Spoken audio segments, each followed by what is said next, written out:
dal leen ak jàmm kenn ku ci nekk ñu nuyu ko ci turam ak santam gërëm ñi nga xam te ne ñoo jàpp ci émission ba tax mu daal di yem mooy ñu fare ci wàllu xarala gi di Ismaïla ñoom Issa Thiaw Mbisaan ak Abdoul Khadr ñëpp ñu ngi leen di jaajëf lu baax a baax yéen itam gërëm naa leen bu baax a baax ci kanam tuuti vous pouvez interagir ak man ak suma gan suñu gan nga xam ne ci kër gi la bokk di Mansour Sy Cissé moom tey ji laa fas yéene faram-fàcceel Serigne Mansour Sy Cissé non nga dëgg de Serigne Mansour noo de sant rek maa ngi lay fay bu baax tawaay non dama laa bëgg yaa ngi ci jàmm waaw maa ngi nii di jéem a ñafe voilà di waaw takkal verre yi waaw mu ngi noonu quoi di ñaan yàlla di nuyu tous les Sénégalais d'ici et de la diaspora surtout diaspora bi wax dëgg na yàlla bëri naa fa ay soppe donc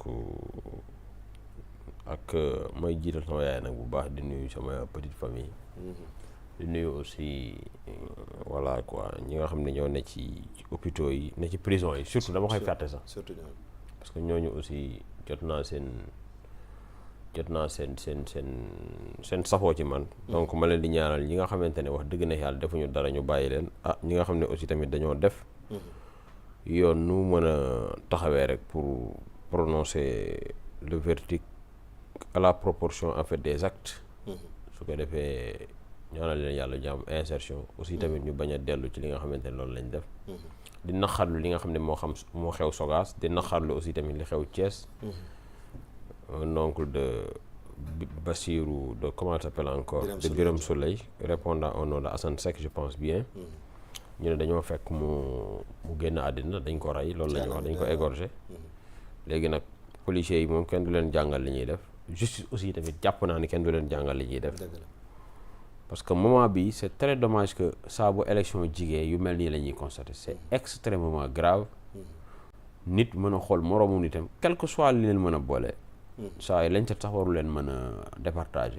à plus forte raison ñuy jël lu mel ni paaka di rendi voilà man je pense que ni peine de mort dafa war a ñëwaat ku rendi dañ laa war a rendi loolu mooy li nga xamante ne mooy dëgg quoi moi je le dis comme ça bu yeboo droit de l'homme si scandalisé wu man loolu sama yoon nekku ci man fi yàlla taxaw foofu laa taxaw c'est ça la vérité non dañu war a indiwaat peine de mort ku rendi warul sax taxaw ñuy nekk fii naan ay parce que mënoo rey nit ba pare après léegi ñu lay entretenir te li ñu lay entretenir ci suñu deniers publics la parce que le ministère de la justice moo koy yoonal à travers des dispositions wala sax loi moo koy yoonal pas le ministère de la justice département la rek donc ñu yóbbu la ci kaso bi di la entretenir ngay lekk di naan di sangu di léegi-léegi sax ñu lay may ay concert ngay bëgge quoi te yow da ngaa rey nit non franchement ku rey nit moom te tey ko man qatala mu'minan muta'ammidan non aaya bi sax dafa wax lu grave mooy dafa ne carrément sa wàccuwaay safara la donc amaana ñun du ñoo war a mbugal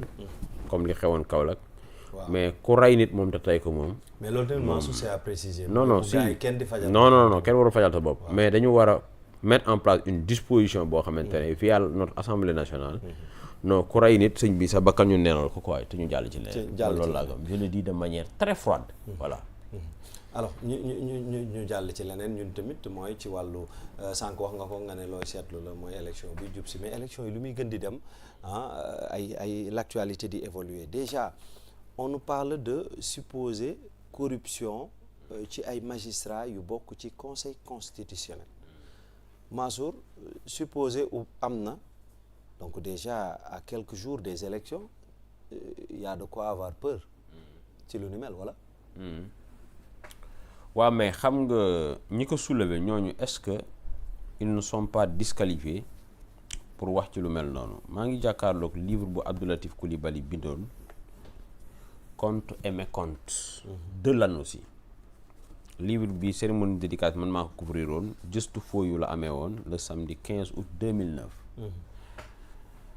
weer lañ ci teg ak fukki fan Abdoulaye Wade remettre woon ku ñuy wax Alexis Segura le 25 septembre 2009 benn valise bu amoon coupure 100 000 euros ak 50 000 dollars pour sa sécurité Alexis Segura jël ko mais après daf ko delloo loolu am na témoin indépendant bu ko fekkee am na ambassadeur aussi tamit boo xamante ne fekkee na ko te dafa amoon benn commission d'enquête wala commission d'éthique pour enquêter sur le pourquoi d'abord ñu jox ko Alexis Segura parce que Alexis Segura bi mu fi nekkee da doon naqarlu Sénégal ni ñu ko yoree sous Abdoulaye Wade yaa ngi dégg cérémonie dédicace boobu duré woon na plus de 2 tours d'horloge. Latif Coulibaly defal ma ci dédicace mu ngi nii loolu moom laa yor nii pour le triomphe de la transparence dans la gestion des affaires. lu ñu ci wax. dans la gestion voilà des affaires loolu la dédicacé woon. Livre bi c'est un texte de 213 pages am na ay séquences yu bari mais page 48 laay taxaw parce que page 48 suite à un entretien qu'avait fait l'ancien ministre de l'économie et des finances, je pense qu'il s'appelait Abdoulaye Diop, Thiessois d'extraction wala Thiessois d'origine wala Thiessois daal moom waxoon na ni carrément l'inspecteur du trésor détaché auprès de l'ANOCI pour gérer la comptabilité publique dans l'agence n'a jamais rendu compte à mon département te moom moo nekkoon seen kilifa et cetera mu ngi wax ne la raison est simple, il était convenu dès le départ qu'il ne me rendait pas compte mais plutôt à la Cour des comptes. Cour des comptes def nañ fi rapport sur la Covid su ma jumbalee ba léegi àll ni seen ndaw kenn waxu ci dara léegi bi Abdou Latif di commenter dafa wax ni carrément cette gestion maanaam la gestion de l'ANOCI a été tout sauf transparente ak yeneen séquences yoo xamante ne bii mën nañ ko wax mën nañ ci ñëw loolu ji liiroon livre bi wala ñi ko yor mën nañ ci une grossière farce, le scepticisme de l'opinion maanaam ni ñu yoree ANOCI.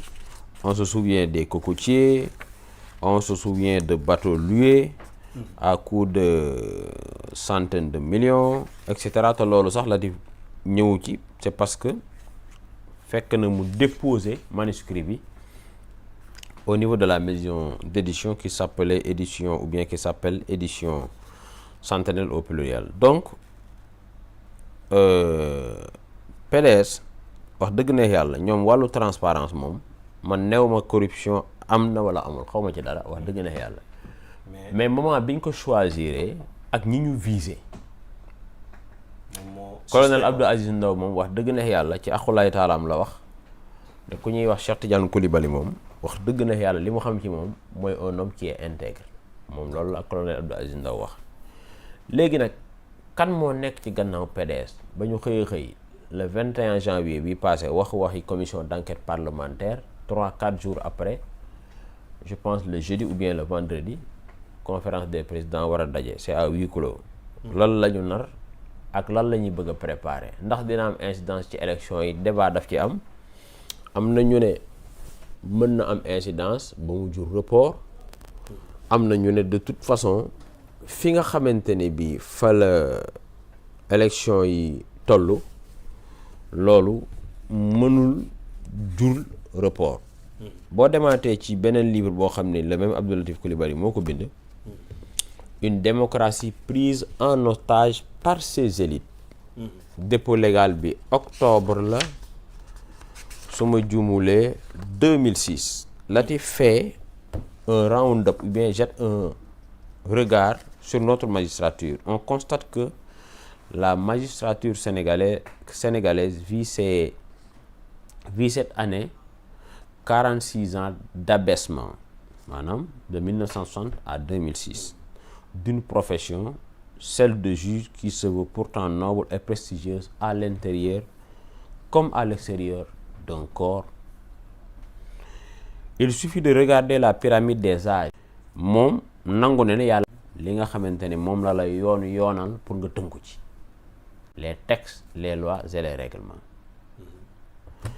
Au deuxième paragraphe, Latif enchaîne pour dire que les deux générations saillantes sont d'un côté celle issue de la première décennie post-indépendance alliée à la suivante immédiate, et de l'autre côté lui fait face celle qui est née avec l'avènement et le renforcement de la démocratie. bu dee dëgg kese tax ñuy wax. waaw amoon na yeneeni mbir yu fi xewoon koo xam ne Guy Marius Sagna ak yeneen député bëggoon ñu saytu ci taxawal commission d'enquête parlementaire kenn faalewu leen.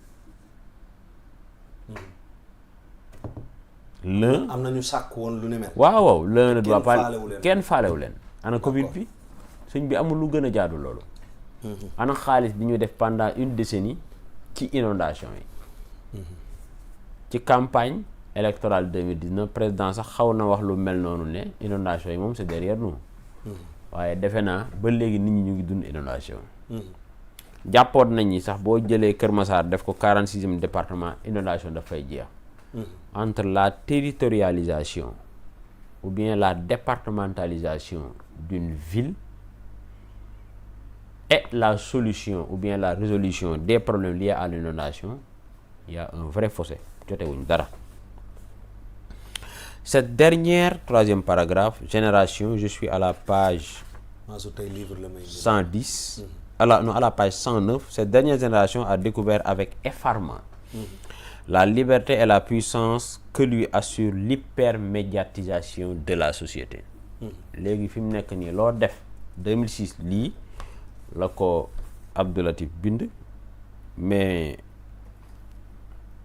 la mu waxoon c'est de contexte aujourd'hui.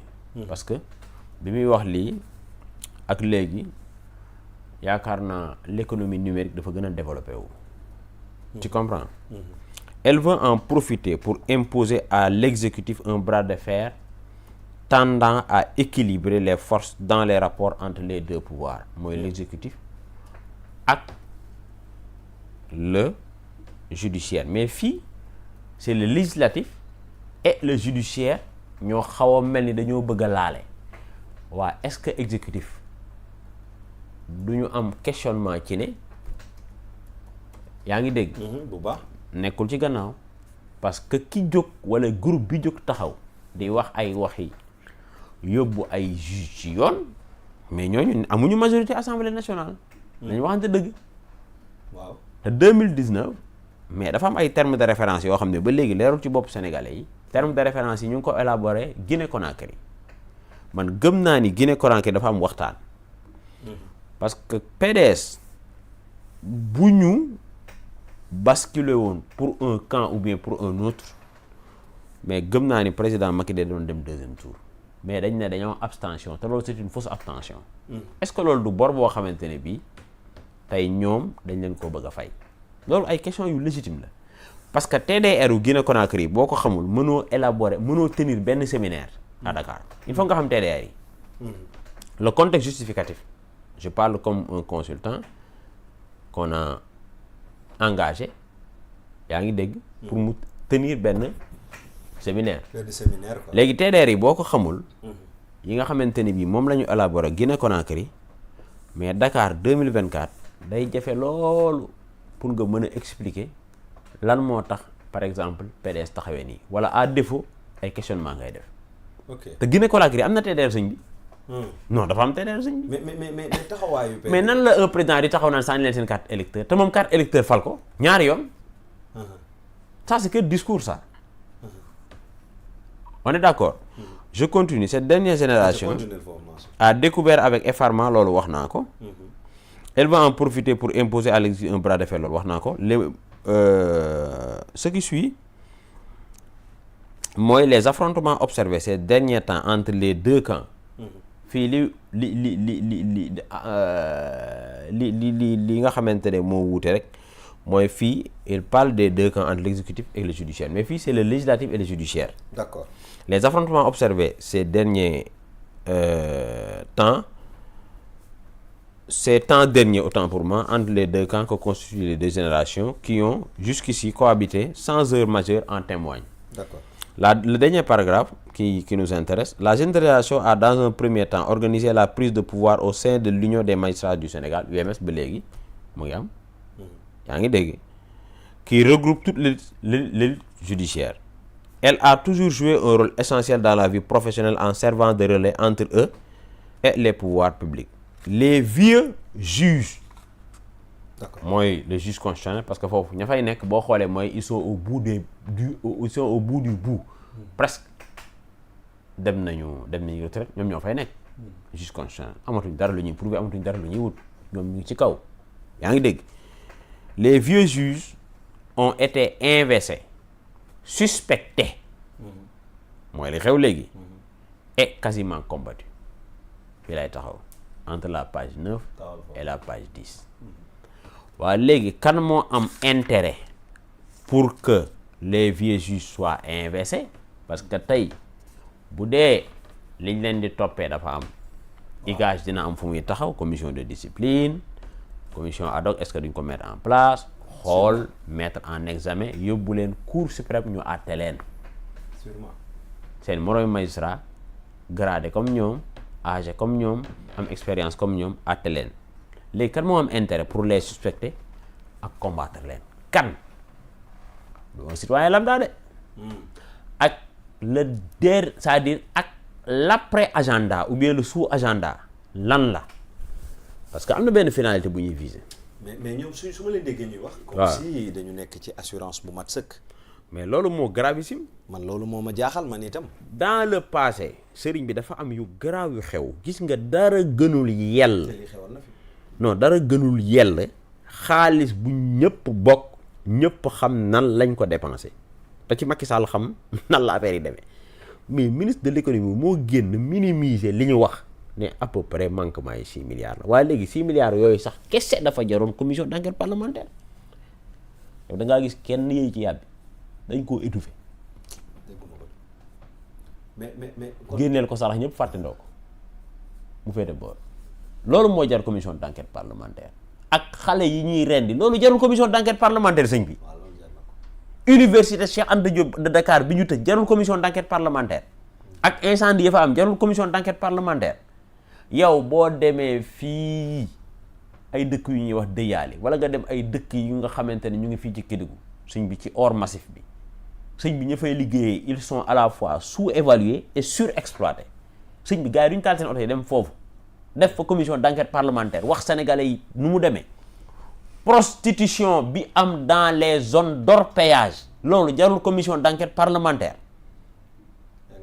port docker yi nga xam ne dañ faa nekk ak ay arriérés de salaire di liggéey dans la précarité yow ak koo jar diggante assemblée nationale ak port ni muy jigee nga dem foofu def fa commission d'enquête parlementaire industrie chimique du Sénégal jarul commission d'enquête parlementaire li ma lay wax nii yëpp ça a été tenu et retenu par le secrétaire général de la CNTS Mody Guiro en conférence de presse hier tey xaw na waxaat lu mel noonu à la caisse de sécurité sociale parce que dañ doon def seen congrès sëriñ bi li jar commission d'enquête parlementaire gaa ñi dañ cee nanguwul yëy nanguwul ci wax yow poste fleuron la woon luy ndayu mu xëy rek ñu ne dañoo bëgg tëj poste liquider ko jël travailleurs yi sëñ bi yóbbu leen chômage technique ba tax ña fa nekk ñëpp ne ci incertitude mais Mansour loolu moo jar commission d'enquête parlementaire. loolu li nga fi wax moom yëpp. mais pas un homme politique qui fait de la politique fiction qui est dans les IA les intelligences artificielles ñëw ne da ngay def discours boo xam ne gestuel bi ça n'a rien de naturel koo xamante ne bii yor Sénégal ñoru la loolu mooy dëgg. yaa ngi business say business non mais loolu moo am quoi franchement ku bëgg a yor Sénégal am junni nationalité nga am diir boo xamante ne bii dox na ci diggante bi nga xam da nga exilé wu moo xam da ngaa ressuscité moo xam sëñ bi amoon nga temps qu'il faut pour nga jël sa nationalité bi nga xam ne da nga koo judduwaale sëñ bi nga delloo ko loolu mooy dëgg mais doo bàyyi ba nga xamante ne on a fait un recours sur toi. mais moom ba tey mu ngi. mais on a fait un recours sur toi te ki def recours bi xëy rek def recours. daf ci waxtaan ak ay ñoñam. gaa yi jox ko aval ni mu waxee comme si c'est un mécontent te dafa am ñeneen ñu nekk derrière su ma nee ñeneen moom li mu jàpp mooy. information yi ma am mooy ça a été discuté à l'interne au sein de son parti xëyul xëy rek def recours de. ah bon. xam nga Thierno Alassane Sall la lañ koy xasee. du joxe xaalis. dafa nay. kooku bu doon deal pour am ci weccit tëñ bi du demee noonu. koo xam ne yow da ngaa dem ARTP fekk fa salaire u 20 millions loolu ñëpp xam nañ ko nga dem seeti président Macky Sall pour ñu wàññi salaire am. mais Mansour moom lan lay gagné ci te loolu nag lu dagan la de. nga ne. moom lan la gagné ci recours bi. waaw mais constitution moo ko maye. effectivement am na ci visibilité politique.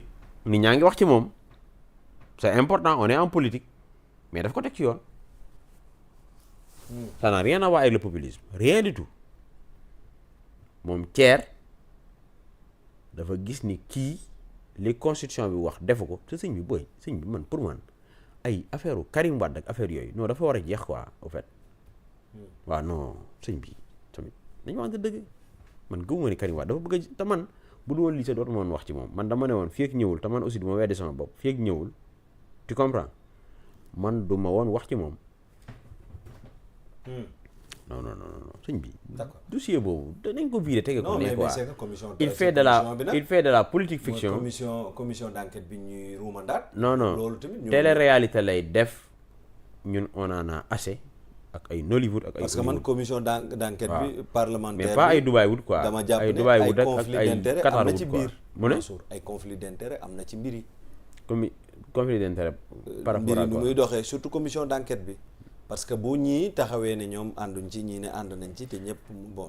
sëriñ bi man dàquma le Sénégal commission d'enquête le destin du man Sénégal dàquma commission d'enquête basculer mais dama ne kan moo ko def kan moo am intérêt pour viser ay magistrats yoo xamante ne ñu ngi ci seen crépuscule carrière ak lu tax ñu def ko ak ban visée lañ ci am bu dee visée tax la élection sëñ bi commission bi yàlla ba mu àndu man am naa ci droit am nga ci droit te commission d'enquête sëñ bi liggéeyam su ma juumalee 6 mois la de. waaw du lu gàtt du lu yomb. on est à 27 jours de la présidentielle 28 jours maximum. loolu c'est apprécié. voilà donc wala 29 est-ce que sax toll na ci kañ la le 25. le 25 la. tey la du le 27. tey waaw ah jeex na lu ci des le 27 de ñu ngi ci 27. jeex na kon kay. li ma wax weer kay bi sax matul. matul. waaw ñiy wax ay waxi commission d'enquête. léegi Mansour. voilà ñu jóge ci waxi commission d'enquête ak corruption présumée ci magistrat yi ca conseil constitutionnel. finalement ñu tàbbi ci waxi Sonko Ousmane Sonko. Mansour Ousmane Sonko donc vidéo bi mu génnee lan moo njëkk a nekk sa réaction. waaw sa kii écran bi bu mu doon génnaat vidéo bi. waaw su ngeen mu mënee génne commentaire la ci loo xamante ne commenter un peu dina baax en attendant. fond noir bi gis nañu OS di communiquer ak ses militants loolu mooy li koy jox doole te loolu moo ko dooleel. gis nañu ko muy communiquer avec. fond noir mooy derrière quoi. ak drapeau du Sénégal bi nga xamante ne bii moom werante ne bëgg na ko loolu féete na boor donc ñaar yooyu bokk na ci li nga xamante ne moo koy jox énergie te noir bi épreuve la maanaam dafa ne ci jafe-jafe mu contextualiser ko nekk ci kaso bi ñu doog koo génne est-ce que yaa ngi dégg bu baax leneen li mooy lu weex li mu sol mooy li ngeen may waxal dara amu ci je suis innocent la blancheur la candide. loolu ci forme bi la. voilà wax naa forme ba pare communication quoi. waaw loolu mooy li ngeen may waxal yaa ngi dégg. dara amu ci.